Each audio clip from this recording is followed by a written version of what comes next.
Maya nimo matigari ma irirari nyumba cia gukoma cia Arutwo a thukuru wa Kiamuringa kuma gicigo kinini kia Mbunge kia Mbere kaunti ya Embu. Mwaki uria ucungiriirie hathara nene utuku wa gukia umuthi gugikwirwo uria wakirie mwaki uyu araumite nja wa thukuru uyu amu uracinirwo riria ciana irari irathi githoma.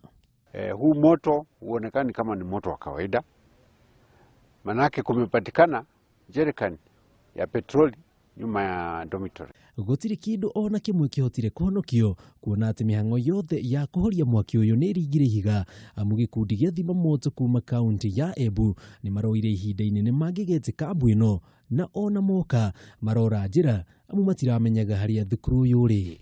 Walikuwa nasoma kwa class. Moto ilishuka kwa dormitory ya wasichana, na hivi leo tumekuja kuona hii mkasa ambaye ilichoma dormitory yote.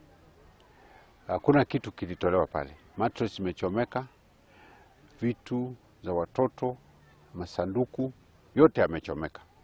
No ona kuhana uguo hatiri murutwo ono muragurarire mutino-ini uyu amuothe marari irathi magithoma.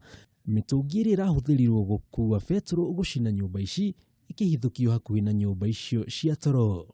Inaonekana iko wahalifu wamekuja na nia na kuchoma hii dormitory.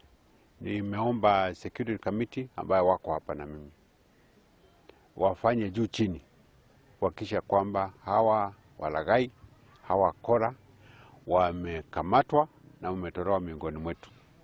Kwa ihinda riri Arutwo aya megukorwo magikoma irathi kuria thukuru uyu urahoya uteithio kuri andu a wendi mwega niguo kuhotithia Arutwo aya gwika igerio ciao o riri cirathie kwambiriria.